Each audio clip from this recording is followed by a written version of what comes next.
Good morning. Common Council President Cavalier Johnson joins us live on the program. Mr. President, how are you this morning? I'm doing all right, Sherwin. How are you doing? Mr. President, I'm not sure. I know that when we decided to have this conversation, it was prior to the debate. Did you watch that last night? I know there's other things that we need to talk about, but I just first of all I got to know: did you watch it? I did watch it, and even for somebody like in a position like me, even though I finished it, I thought in the first 20 minutes I was like, man, I probably need to turn this off.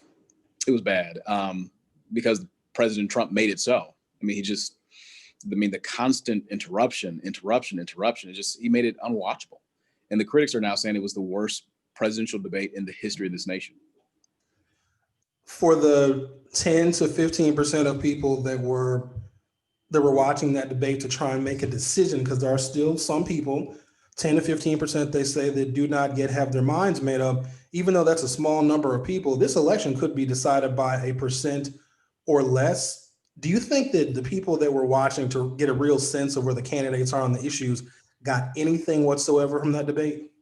No, it would have been incredibly hard to do so because it was a smackdown. It was a fight. It was people, the candidates and the moderator trying to talk over each other the whole time because there were just constant interruptions. You couldn't get anything in edgewise. You couldn't get a point across. I know that Vice President Biden tried to take some time to look in the camera and talk directly to the American people because trying to debate Donald Trump was kind of like trying to debate an air horn just going off. It was difficult to get anything across.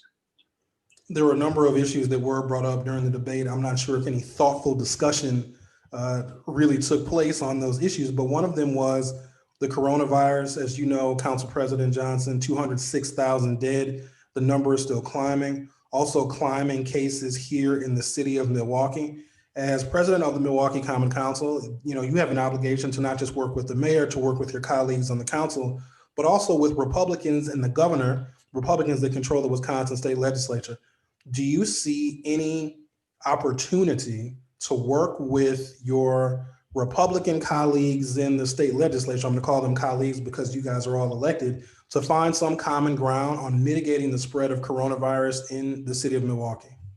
I would wish that was the case, but obviously local governments have been on the forefront of this because there's been no leadership from the top Republican in this country, Donald Trump, and there hasn't been much leadership from Republicans in the legislature either. Look, when local governments and the governor implement rules in order to keep people safe, mask mandates and the like, something as simple as wearing a mask, they take it to the Supreme Court and they try to strike it down. So it's very difficult to try to work with them to make sure that our communities are safe when they won't even do the simplest of things in order to make sure that we don't have community spread of the virus.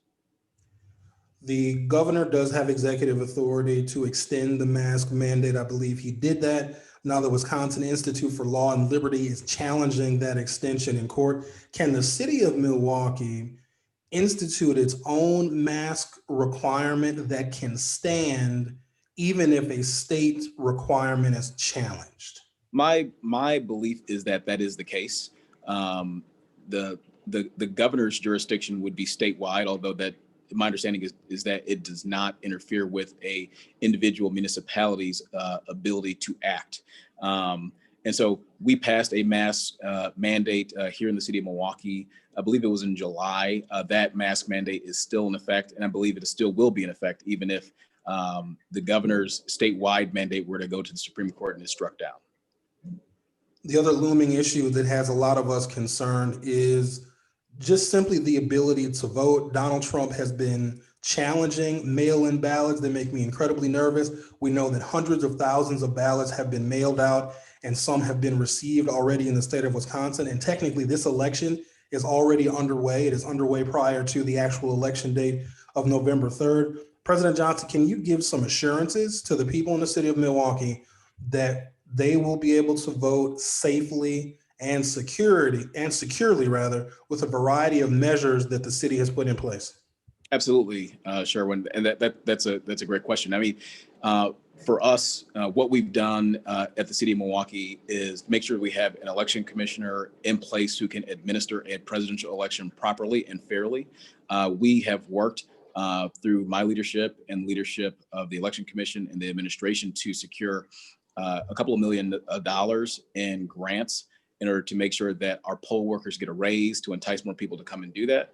Not only that, to make sure that there is protective equipment available to not only poll workers, but also to the voters who are coming to our polling locations. We've worked to make sure that we have secured and installed drop boxes at 15 locations throughout the city of Milwaukee, most every single library, the election commission warehouse on the south side on KK, and then of course here at the city hall complex.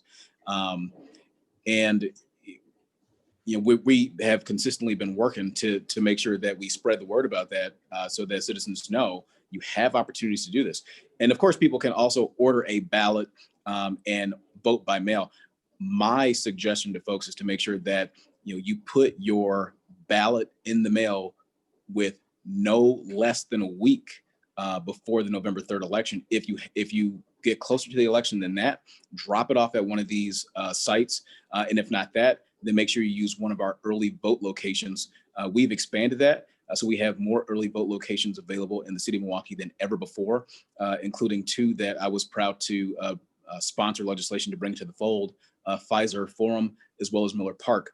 Miller Park is going to be a drive-up format. So you can drive up, fill out your ballot, and do it that way. Pfizer Forum, it's a big space, and so we'll be able to have a lot of physical distancing in place for people to safely fill out their ballot and do it early. Ultimately, we want to prevent what we saw on April 7th. That was just an incredible embarrassment, but it also showed that there are ways in which you can have an election during a pandemic. Being that none of us have been through any of this before, none of our elected officials, none of our leaders really knew what to expect. That trial run was not exactly the best of circumstances. Have we put in enough measures in place to make sure that we don't have a repeat of April 7th? Because the election in November, this one is for all the marbles. We also know that social distancing is likely still going to be in place on November 3rd. And with a high turnout election and just larger volumes of people, those lines could be tremendously long. So have you guys done everything that you believe in your power to mitigate another April 7th? Yeah, absolutely. And speaking about mitigating what happened on April 7th, first and foremost, I think it's important for your listeners to know, I'm sure you've already explained this to them, but I'll do it again as well, that it wasn't the decision of the city to have an in-person election at the height of a pandemic. That happened because the Republicans in the legislature went to the Supreme Court and forced us to do that. Okay. So it was Republicans that forced us to have that election. And due to the fact that we were in the middle of a pandemic that is affecting African Americans, Latinos, and older people, that base of poll workers decided not to show up for health reasons. And so that's why we had to have 5 voting sites out of 180 that we typically have in an election. Now, looking forward to November, we don't have 180 voting sites, not right now, but we do have 173. Okay, so we have increased the number of polling locations, which will allow for much more physical distancing than what we've seen in the past. As I said, in the previous question, we've got more early voting locations than ever before in Milwaukee's history available to all of our residents and voters and constituents to be able to go out and cast their ballot and to do so safely. We have protective equipment, again, for all of our poll workers, for our voters, so that these polling locations will be clean, they will be sanitized, there will be the lack of community spread. Of course, we're encouraging people to wear masks when they come into any of these locations in order to vote. And then, just like we saw in April, there was a 10-fold increase in mail-in ballots then. That number is probably going to be even higher this time around. Folks don't even need to step out of the comfort of their home in order to cast a ballot, with the exception of dropping it off in the mail or bringing it to one of those early vote drop locations. So before Election Day even gets here, there's an opportunity for all of our voters to cast their ballot and to do it safely, so that the number of people that we actually see in the polls, which again, there are many more of them available than there were in April, that number could be really low because all of these other avenues that people have in order to cast their ballot. At the center of this, of course, is health, the health of our citizens here in the city of Milwaukee. With that being said, there is an interim health commissioner. Do we believe that the interim health commissioner will actually be confirmed to be the official health commissioner anytime soon? Well, we're working at that right now. There's a number of high level positions in the administration that have come open in 2020 here. Of course, just recently the fire chief announced his retirement. Just before that, the commissioner of health, Dr. Jeanette Kowalik, who had really been a rock star and helped the city of Milwaukee and our region, quite frankly, to get through the coronavirus pandemic to this point. So that position is open now, and a Milwaukee native is currently serving as the interim. We'll be looking at that, coming up. But I think it's important to say, with the foundation that Dr. Kowalik laid out, it's been a marriage between the Election Commission and the Health Department, this entire time, to make sure that we can have an election that is free, fair, and safe in terms of health issues as well for everybody. And that's going to continue to be the case moving forward.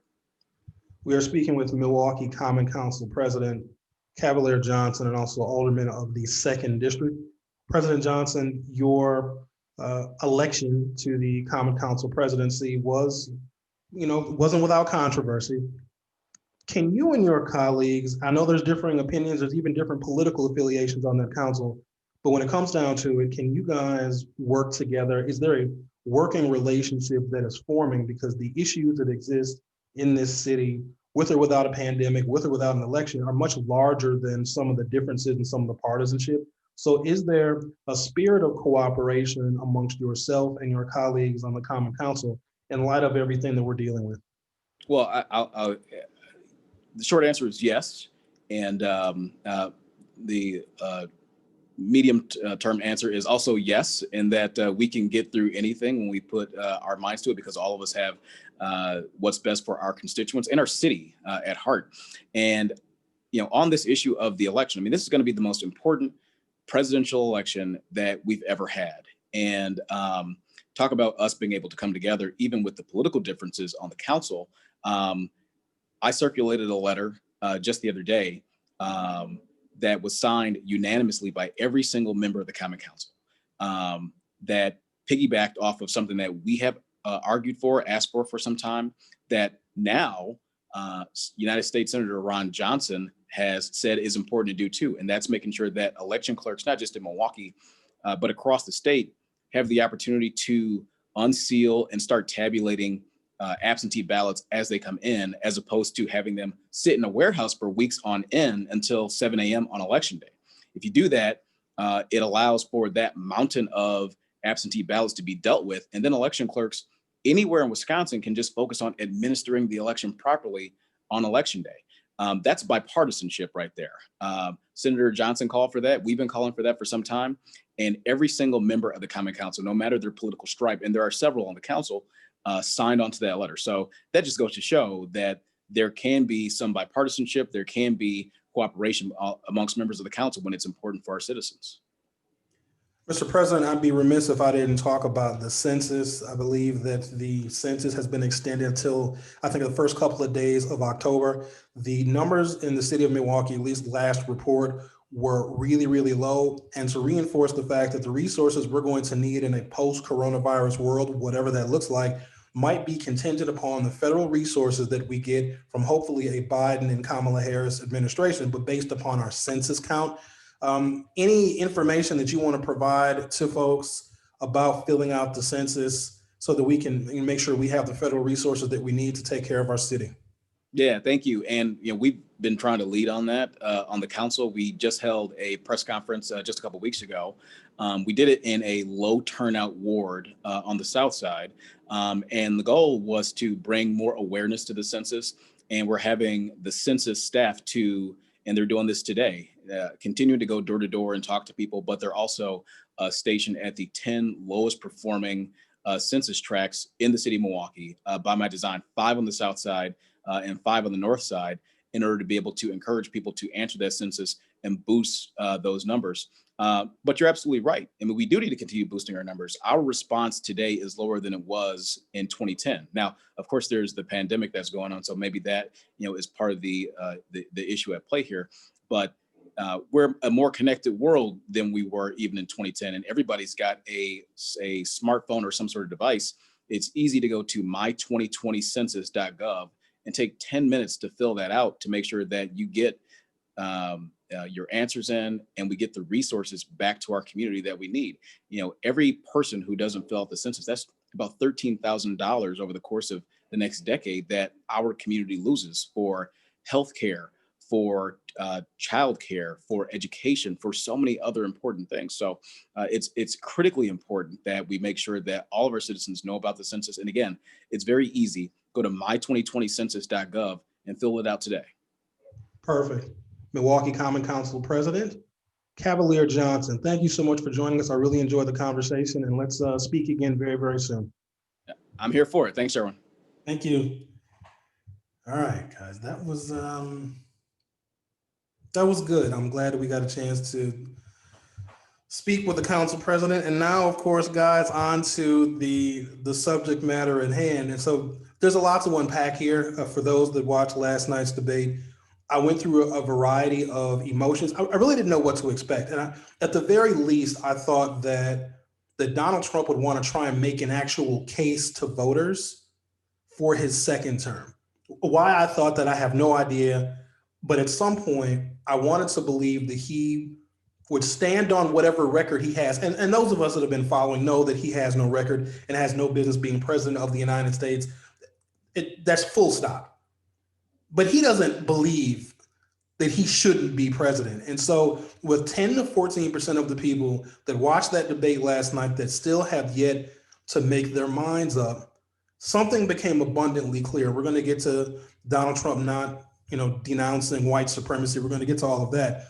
But what I realized was this, and this is what made me sad. A number of emotions I was flooded with. I'm sure you all were too. But the thing that made me sad, and why I woke up a little sad this morning, is because Donald Trump is not running for re-election. He is not trying to convince people to vote for him either for the first time or for a second time to re-elect him. What he did last night, his choreographed performance of bullying and interrupting and bringing up the vice president's dead son, that means that Donald Trump, he's not running to get votes. He's not running to communicate to any of us, to convince anybody in this nation. Donald Trump is running against the process. He is running against democracy. He challenged the election. He challenged ballots. He's talking about all sorts of fraud, which means that he is not running an election. He is running against it. He's running against the democratic principles that exist in this country. However weak they are, they still exist. There were rules that were agreed to prior to that debate, that you will let individuals talk uninterrupted. You will give a level of respect to the moderator, because this wasn't for them. This was for us, so that we could have a clear understanding of where the candidates are on the issues that right now in this country are literally killing people, and that didn't happen. It was Donald Trump's entire intent to try and get Joe Biden to crack, to break under pressure, to get him upset and to get him flustered. And I'm very, very glad that Joe Biden did not do that. Did Joe answer all the questions perfectly? No, but he did stick points that were necessary. And it was a travesty. And here's the other thing. 100 million people watched that debate. Even though the numbers are not out yet, the full ratings are not out. If 80 million people watched the debate between Donald Trump and Hillary Clinton, I assure you that 100 million people watched that debate. Will people watch the next two? And if they do watch the next two, for what reasons? Because if the Trump campaign sees the ratings and sees that 20 million more people watched this first debate than when he debated Hillary Clinton in 2016, then there's going to be more theatrics. There's going to be more drama. This is bad for the country. Good morning, everybody who is tuned in on YouTube. I appreciate you. Sandy J, Vanessa G, Curtis Cook, good morning to you. Lisa Miller, good morning. Dorian Higgins, good morning, sir. Gail Williams, good morning. Dorian Higgins says it literally takes no time to complete the census. That is absolutely correct. we're going to suffer a number of losses. I think not just political losses. We're going to suffer losses because of the pandemic. We're going to suffer losses because the decency in America, wherever it existed before, is essentially being evaporated. Things that we all had a level of respect for are no longer going to exist. Culture is drying up right in front of our faces. Even the things that we could agree on, we can't agree on anymore. So we're losing all of those things, but we're also going to lose federal funding because people are not completing the census. And we need to understand that we live in a high tax city. This is Milwaukee, Wisconsin. We're already very high tax. But if we're not getting the resources that are due to us based on our population, then we're going to have to raise taxes further. And I really want folks to understand that while all of this is going on, you must be counted. That determines the representation that we have. If population grows, we get another representative in Congress. If population grows in the city of Milwaukee, we get another aldermanic district. It is one of the most important things that we can do from our homes. Please fill out your census, and I'm glad that President Cavalier Johnson shared that with us. Kendrick Hart says, for him to always be pushing the issue of law and order, definitely couldn't keep his mouth closed for 2 minutes, even when he was ordered to. Donald Trump is just using law and order as a dog whistle, because when the police and law enforcement are alerted, when they're alerted by Donald Trump, when Donald Trump is sending them signs and signals, when Donald Trump is saying, when you arrest these guys, don't be too nice to them. Law and order means attack these individuals who have always been under attack in the American system. That is exactly what he is saying. I am going to get to the part of him not condemning white supremacy, but it's almost like that's a loaded question, because you know that Donald Trump will not do that. Because let me make this abundantly clear for those people that still don't believe that Donald Trump is inherently racist. He is one of those in which there is no reformation. There is no reconciliation. I can't even use the word reconciliation, because that would mean that Donald Trump at one point in his life was not racist. He is an example of one of those people that has lived his entire life and will live the rest of his life fundamentally racist, to the point where it is a mental illness. He will not be changed, because you don't need a moderator to ask the question. You don't need someone to put Donald Trump on the spot trying to get him to denounce white supremacy. He is the president of the United States. He can call a press conference whenever he wants. In fact, he has press briefings every single day. At any point in time in his presidency, and to the African Americans that are supporting Donald Trump still, I need you to understand something. At any point in time, he could have denounced the racism that is happening in this country in front of our faces, but he does not do it. And so then when you press him to do it, he's just going to remain consistent. Now, I've been saying for some time now, if Donald Trump gets reelected, there will be a noose in every tree. You heard it last night. Now, it's a loaded question when you ask Donald Trump to condemn white nationalism and white supremacy, because that is his base.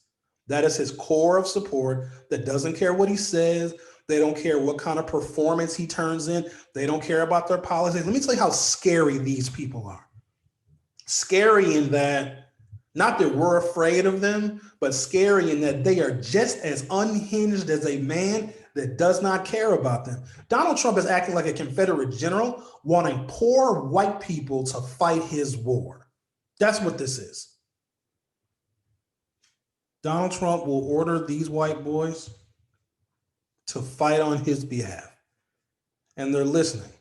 And the Proud Boys, as soon as Donald Trump said what he said, told them to stand down, but to stand by. That is a direct threat to necks of people that can be hung by those nooses that will be in the trees. And guess what? Those nooses are going to fit white folks' necks too. This ain't just a black and white thing.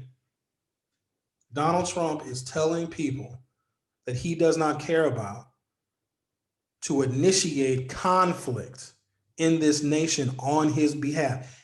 And here's the thing, like those people that are still supporting him, you're going to lose your health care.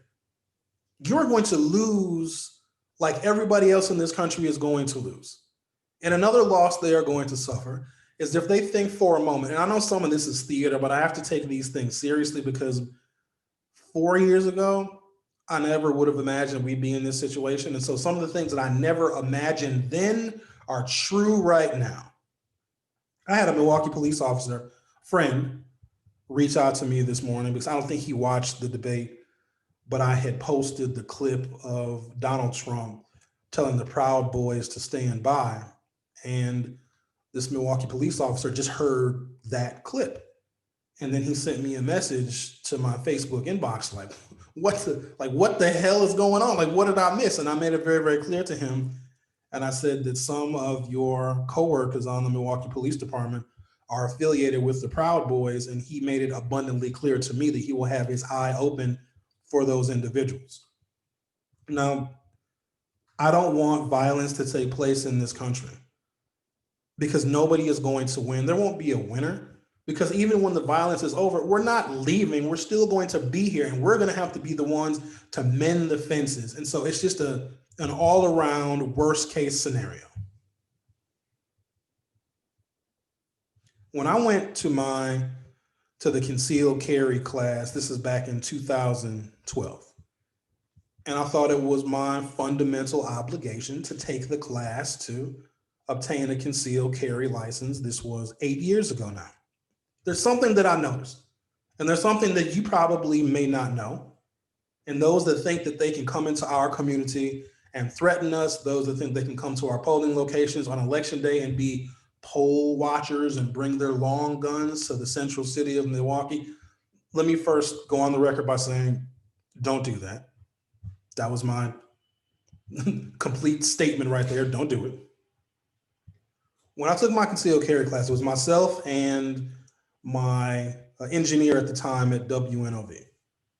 And those early days of WNOV, every day I was in that studio, I was armed every single day because of how the studio was set up and we had the front door open. I'm literally 2 steps off of the street.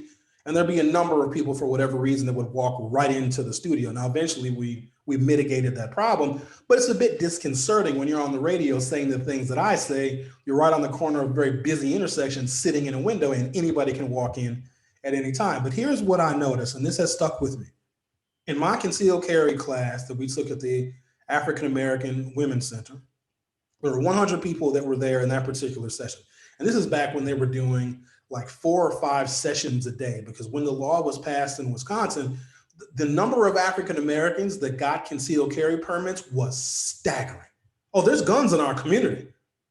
There's guns in America. Let's just put it that way. But the number of people that wanted to follow the law and the procedure to carry those guns legally blew me away. But here's what we noticed. Of the 100 people that were in our concealed carry class that Saturday at the African American Women's Center, there was only 3 men. 97 Black women were in that class. And how do I know? Because the instructor said our class is full. We have all 100 seats filled. And the 3 men, it was myself, my engineer, and another guy that we didn't know, we all sat at the same table. Black women are armed because they are the purveyors of our community. They hold the fort down when Black men are not there. I want you to understand that. So it's not just Black men that you need to be afraid of. Black women are protecting property as well. Eileen Seeger says, last night was a dumpster fire. Oh, it was, I think a CNN commentator called it a shit show. I missed that because I was flipping back and forth between MSNBC and CNN. You know, those are my colleagues over at MSNBC. But I missed when the commentator said it was a shit show. And I think those were some of our initial impressions. What do we got here? Tammy Reed says, Dorian, you were right. I did mine on April 2nd because I mistakenly thought that is when it was due, talking about the census. Good morning to you, Tammy. Mary Braun, good morning to you. Douglas Dickerson, good morning, sir. Dorian Higgins says, I knew last night was going to be wild when dude said he didn't debate prep. He prepped for that. Trump did prepare for that, to interrupt. He had the talking points that he was going to interject when he was interrupting Joe Biden. The whole point was, do not let Joe Biden articulate to the American people what his actual plan is for this country. You guys realize that Donald Trump essentially has no plan? There's no policy he's outlining. Did you hear the part on climate change? At this point, if you're a Trump supporter, you got embarrassed worse than in any other time during his presidency. Not only that, that wasn't just a debate about the next president of the United States. That was a debate about the U.S. Senate. The Republicans know that they just lost control of the U.S. Senate. With that being said, they are not going to take their foot off the gas when it comes to confirming Amy Coney Barrett to the U.S. Supreme Court. They lost the Senate. If you're a Republican senator running for reelection, like you're on the ballot that people are receiving in the mail right now, you're a Republican senator and you're fighting to keep your majority, how do you defend that? How do you defend what he said?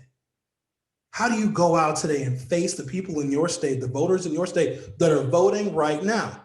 How do you defend what just happened? You can't.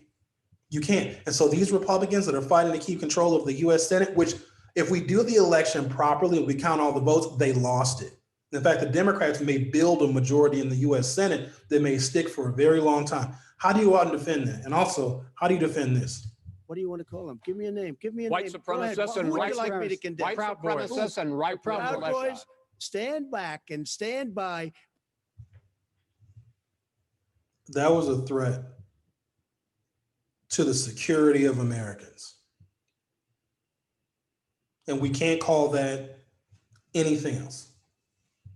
He told a white supremacist militia group that has made appearances in protests all around the country. And when they show up at protests, peaceful protests can very easily turn violent just by their mere presence.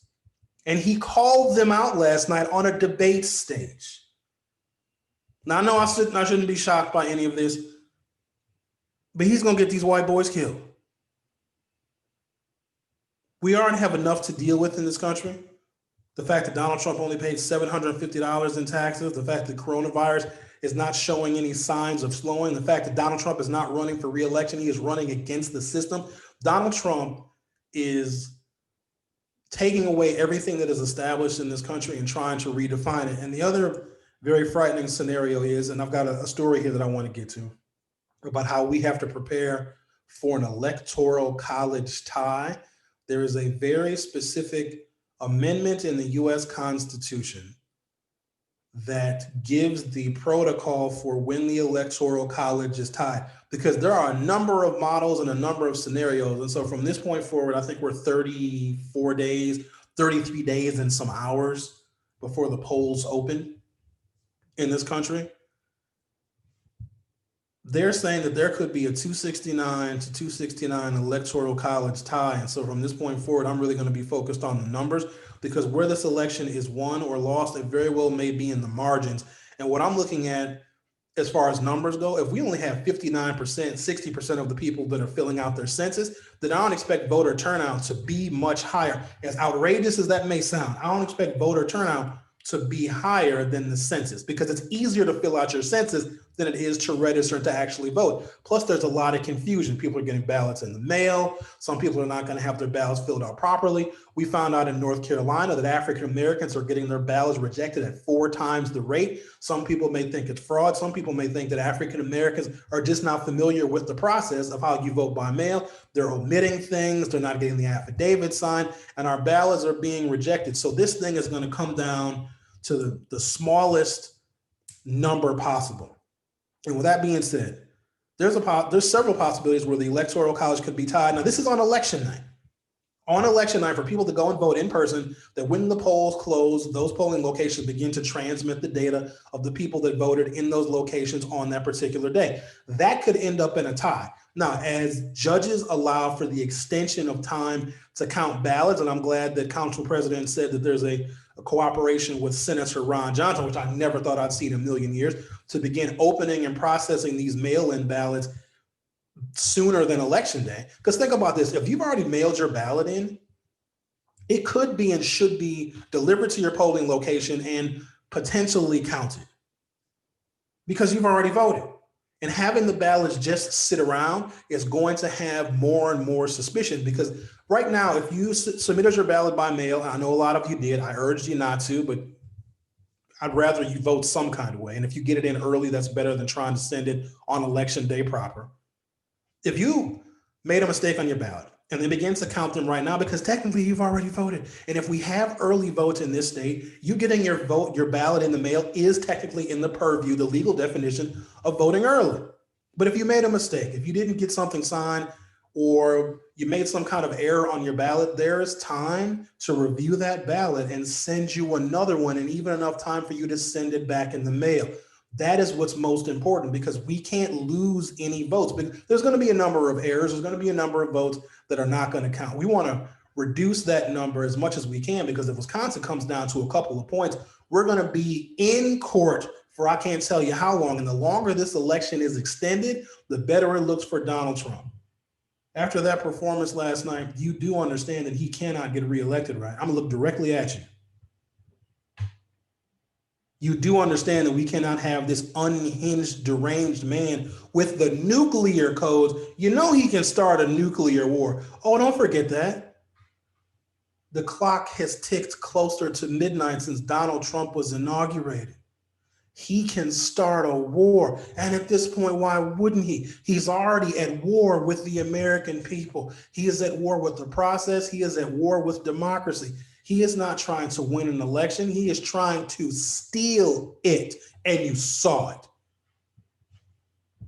What do you want to call him? Give me a name. Give me a White name. supremacists Who and would white you like me to condemn? White supremacists and right Proud militia. Boys, stand back and stand by. An electoral college tie means that the House of Representatives, the state delegations of Democrats versus Republicans, will decide the president. Let me say that again. All of the votes are not going to be counted in America on election night, only the votes that were cast on election day. That is not going to be everyone in this country that has voted, because some of you have voted already.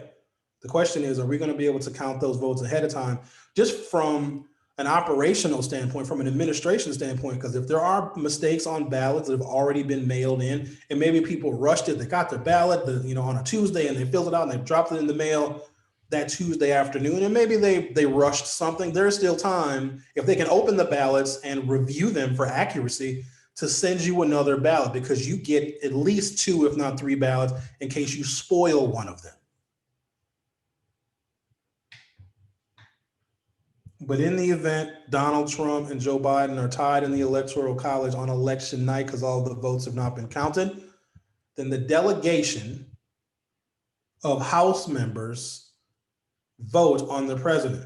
And here's the kicker. The US Senate votes to decide the vice president. But it's not each individual member of the House getting a vote for president. And this is the worst case scenario. You do not want Congress deciding the presidency, because then everyone is going to have reason to believe that the election itself is completely fraudulent, because then it gets taken out of the hands of the American people. This is a likely scenario, because all of the votes are not going to be counted on election night. That's why I've been telling people to vote on election day. Joe Biden needs to win 3 ways. He needs to win the popular vote. He needs to win the in-person voting on election day. And he needs to win the mail-in ballots as well. Joe Biden has to win 3 elections. Quite honestly, if you consider the US Senate, Joe Biden needs to win 4, because the Democrats that are running for the US Senate, they need strong Democratic turnout and performance as well. That's a lot of pressure on one man. And I know Joe Biden ain't perfect, but this imperfect man is the only thing that's saving nooses around our necks. And white folks, you're gonna hang too.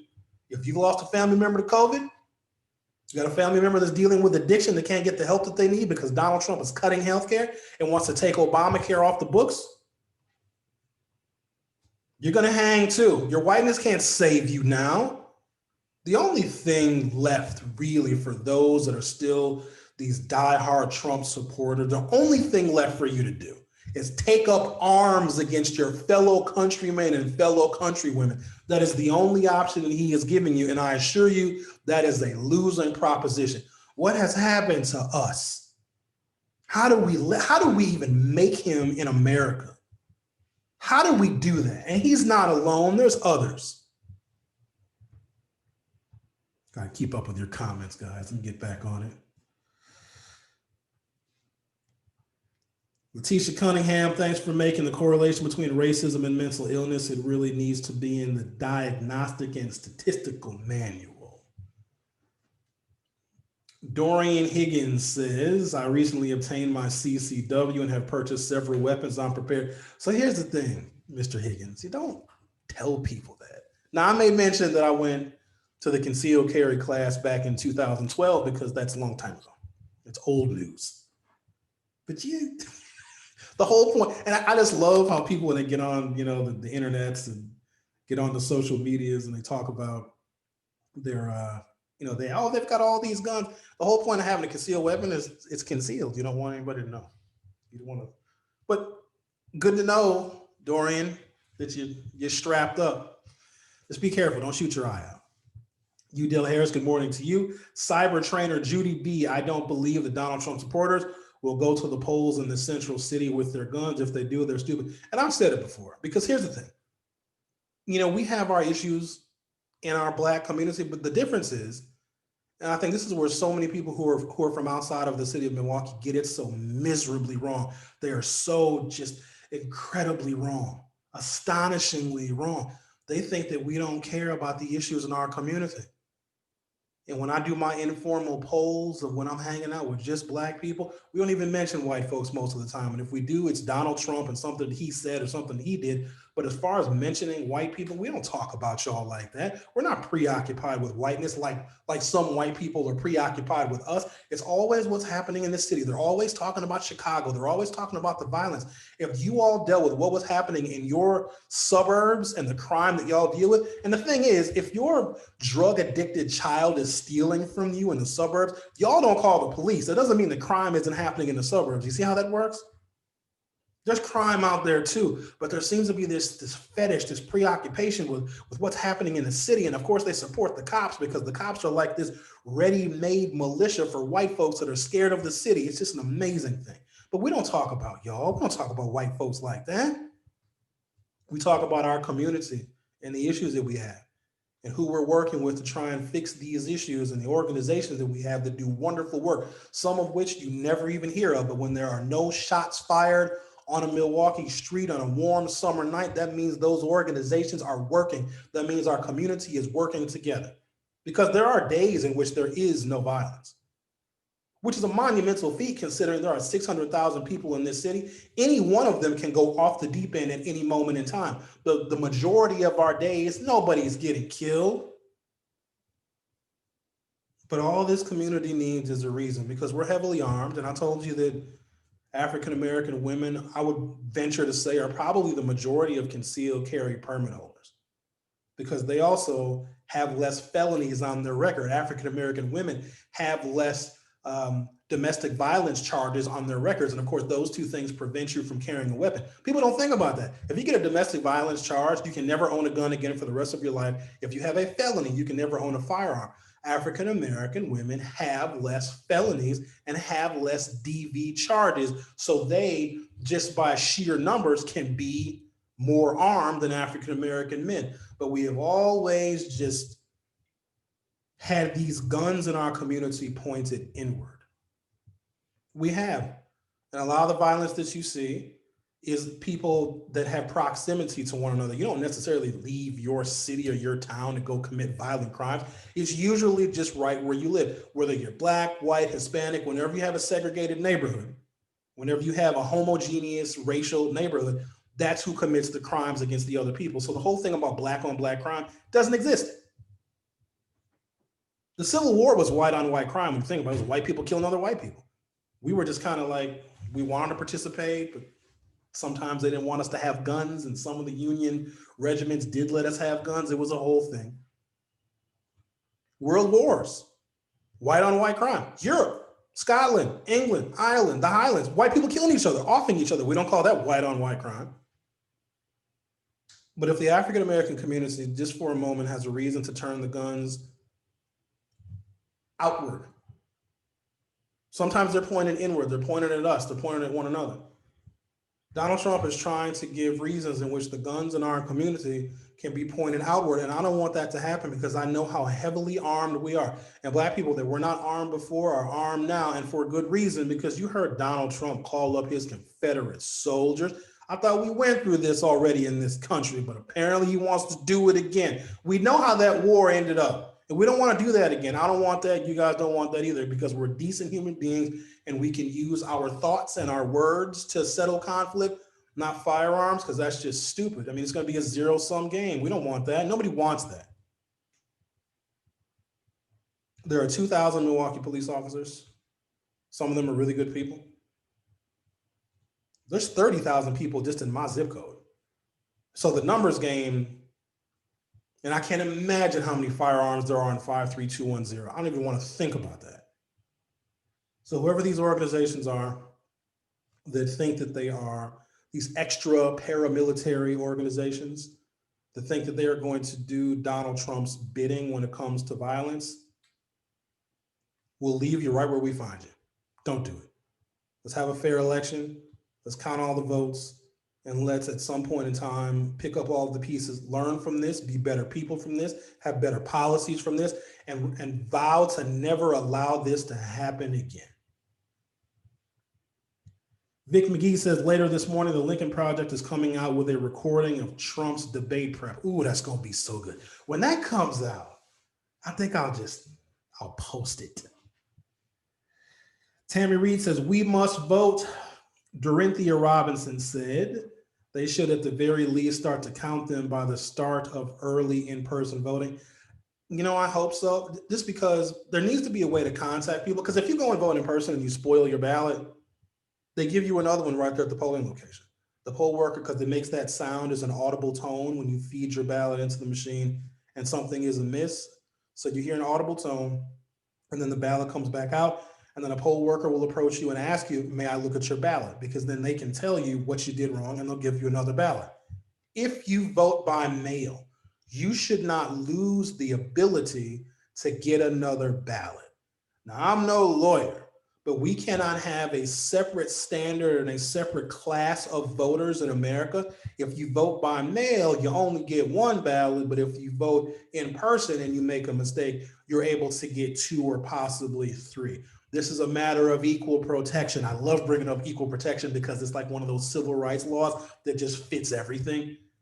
But you can't have a different outcome, right? If you vote by mail and your ballot is ruined because you made a mistake, they can't just say, oh, well, that person, their vote doesn't count. They should have the exact same access to additional ballots as someone who actually votes in person. And let me get to this.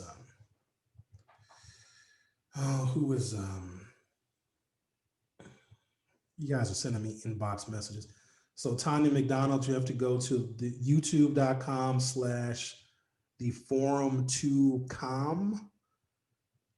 No dot.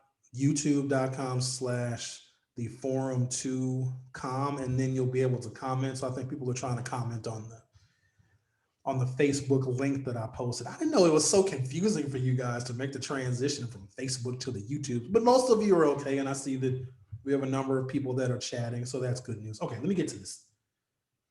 The tie. From Forbes, here's how the House of Representatives could decide the presidential election, and its Democratic majority wouldn't matter. House Speaker Nancy Pelosi and President Donald Trump floated the possibility over the weekend that the House will ultimately decide the presidential election in the event of an electoral college tie, making newly relevant provisions outlined in the 12th Amendment of the U.S. Constitution that haven't been used since the 19th century. Now, the only way that this is possible is if all of the votes are not counted. There's going to be a move to stop the counting of the votes when the last poll closes in America. Donald Trump likely could be the winner of the in-person votes that are counted. Joe Biden could potentially do very, very well with in-person votes, but we know because of the pandemic and the partisan affiliation it seems that people have when it comes to how seriously they're taking the coronavirus, Republicans are going to go out there butt naked, no mask on, and go and vote in person. Democrats are going to take the safer route and are going to vote by mail for the most part. A majority of Democrats have agreed that that's how they're going to do it.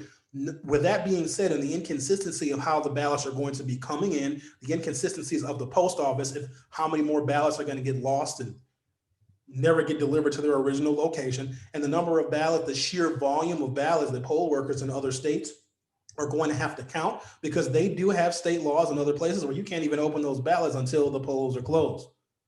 And if there's 100,000 ballots unopened, just the process alone, plus the mistakes that are going to need to get reconstructed, plus the additional headache of lawyers, because both sides are going to have so many lawyers. Every ballot that gets open is going to be a team of lawyers challenging every single ballot. I've seen recount elections, very, very close elections in my career in the city of Milwaukee where both sides hire lawyers, because there can be a recount if it is less than like 1% or 1/10 of 1% of the electorate deciding an election. You can get a state paid for recount. Both sides have lawyers. Every ballot that gets recounted, they challenge this one, they mark that one. It is a mess. And imagine if we're dealing with nationwide tens of millions of votes. We don't want that situation.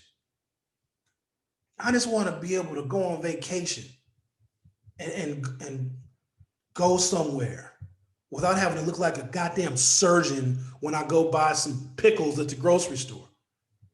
A 269 electoral college tie or other dispute that prevents the determination of a clear winner of the presidential election would result in what is called a contingent election, in which it would be decided by the House of Representatives, while the vice presidential race is decided by the Senate. The 12th Amendment stipulates whether each senator gets a vote for the vice president, while each senator gets a vote for the vice president. The House vote is determined by the state delegation rather than individual lawmakers. So each state, from Alaska, who has one member of Congress, to Texas, which has 36, all get one vote each. If the majority of your House members in your state are Democrats, even if you have, I think California has 52 House districts, they get one vote for Joe Biden. You understand that states like Montana and North Dakota and South Dakota that are Republican states that only have a single member of Congress get the same number of votes for president as New York and as California and as Massachusetts and other blue states? Do you understand how fundamentally unfair that is? Democrats have a majority in the House with individual lawmakers, but Republicans hold the majority of state delegations. 26 states have Republican majorities. 22 states have a Democratic majority. While there is a tie in Pennsylvania, and the Michigan delegation has 7 Democrats, 6 Republicans, and an independent in Justin Amash. The House vote would not be decided by the House as it currently exists, but by the lawmakers elected in November. So this current class, these current elected members of the House of Representatives wouldn't be the ones deciding. It is the ones that win the election on November 3rd, based upon the number of in-person votes. When it comes down to this, and if it comes down to this, we have to consider this as a very realistic scenario, because Donald Trump wins this hand. All he needs is for the courts to make a decision, and for the House of Representatives, with small states that are conservative, that are Republican, the interior flyover states, having the same political power as a state like California. This is all in Donald Trump's favor, and they're all planning for this. This is the contingency election that he believes he can win. Now, if there are a number of Republicans in the House of Representatives that are being challenged by Democrats and the state delegation, so the majority of Democrats that represent a particular state in the House, if that goes up, then the Democrats have a different fighting chance. And there could be some hope there, because at least in the Senate, there are at least 4 US Senate seats, 4 states that are competitive. If Democrats can win the majority of the House seats in those states, if they don't have it already, then the contingency election could potentially be favorable to Joe Biden. But I just want an old-fashioned election where you just decide with the Electoral College. And I know some of you hate the Electoral College, but remember, the Electoral College got us Barack Obama twice. So something about it works to get a black guy elected. And if it really was that much of a flawed system, no, it's old and it's antiquated, but it's the system that we currently have. I do have a feeling it's going to go away. There's going to be monumental changes, bigger than that, seismic changes in how we elect presidents from this point forward, especially if Democrats get control of the US Senate. You may have an expansion of the US Supreme Court to water down the conservative majority. If the US Senate becomes Democratic and the House remains Democratic and Joe Biden and Kamala Harris are president and vice president, you might expand the US Supreme Court from 9 to 15 with 6 liberal-leaning justices appointed. It would be a disaster because at some point in time, the pendulum is going to go back the other way, and Republicans are going to pack the damn court. You see how we're playing with our democracy? Can't play with this. Sandy J said, I watched Dr. Phil and they have a lot of issues. Oh, Eileen Seeger, my mom's mail-in ballot was not completed correctly. She had the right to cure. I am voting in person because I want my vote to count on election day. We also have a developing story in the 97th Assembly District in Waukesha. Last week, I interviewed Aaron Perry, who was a Republican, but changed his party to Democrat because and that was in 2018 he did that, because he's sick of what the Republican Party has become. And now Aaron Perry, who is a current alderman in the city of Waukesha, is running for the Wisconsin State Assembly against, I believe his name is Scott Allen, a Republican, very conservative Republican in Waukesha. And ballots, of course, have been mailed out all over the state, including in Waukesha. And what Aaron noticed and what he was being told by, there's at least 4 people now that have reached out to him directly. And I told him to get affidavits from these people because this is going to end up in court. I actually had to yell at him this morning because what is happening in the 97th district in Waukesha could be a harbinger of what is happening all over the state. Ballots are being mailed out in very conservative Waukesha County with the Democratic office omitted completely. So if you want to vote for a Democrat for state assembly or for the state senate, it's not on your ballot. And the clerk, who I now come to find out is going to submit her resignation, who knows that these ballots have been going out with offices omitted. I'm just going to take a moment and explain that. You know, there's a process in order to get on the ballot. You got to get nomination signatures. You got to fill out paperwork. There's a variety of things that you have to do. And it's actually a pretty tough process that's full of bureaucratic red tape, but that's on purpose, because if you can't get through the first obstacle of getting on the ballot, then you probably should not be representing people in government. So they make it tough. But the process says if you do all of these things and you dot all these I's and cross all of these T's, you have what we call ballot access. Aaron Perry did that. He did everything he needed to do to get on the ballot. And there are ballots that are printed that have omitted his office completely. A judge needs to issue a stay on the mailing of ballots that are incomplete, because there is a legal standing and standard that says if you do these things, you get on the ballot. And if the ballot is printed and somebody did all the things and their name and their office is not on the ballot, that constitutes a crime. And there's some people that know exactly how that came to pass. But if Donald Trump is going to call the Proud Boys to stand by, you don't think that there hasn't been other dog whistles from Republican legislators in this state to tell clerks in very conservative areas to do something funny? And it's interesting because they call themselves law and order, but when it comes to maintaining their disgusting grip on this nation, they'll break every goddamn law on the books. Everything about this whole thing is a charade. They say that they're tough on crime. They say they want law and order, but they will break every law and every norm in America because they know that they are becoming irrelevant. As the culture of this country changes, as the demographics of this country changes, that's why they're messing with the census. They don't want the truth to come out. They've been running from it. They've been running from the truth, that this is a diverse country with diverse ideas that want this nation for the first time ever, for the Constitution to help all people, not just white landowning men. Cyber trainer Judy B says, wow, had this not hit the media. I think if you go to the Waukesha Freeman, because Aaron called me this morning, and I think it made the front page of the Freeman, which is another bit of irony because the Waukesha Freeman, which is the local newspaper out in Waukesha County, literally one of the most conservative counties in America, it's named the Freeman because they used to be an abolitionist newspaper. Waukesha used to be a stop on the Underground Railroad for slaves that are trying to go to Canada. Waukesha used to be this, bastion of, anti-slavery back in the 19th century. It clearly, it's not that now, but they thought that the Milwaukee Journal Sentinel, which is our newspaper here in the city, was too pro-slavery, so Waukesha started the Freeman. Bit of interesting history there for you.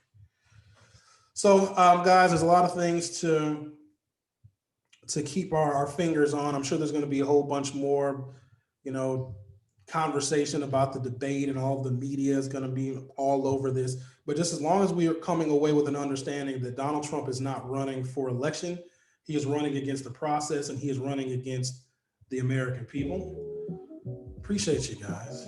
There's going to be so much more to talk about for the duration of the week. And I'd imagine that the polls will be coming up pretty soon to see who got a spike, a jump in the polls. And Joe Biden was already leading in some cases by 10 points or more. And I believe the debate performance, well, look, and I know some of you are saying that, Joe Biden didn't really do all that well. And the whole thing was just a mess. That was one person's fault. Donald Trump came into that debate to make sure that Joe Biden would not be able to clearly articulate his plan to the American people. So please don't blame both sides when you talk about how bad the debate was. Appreciate you guys. Have yourselves a wonderful day, and stay away from those Proud Boys if you can.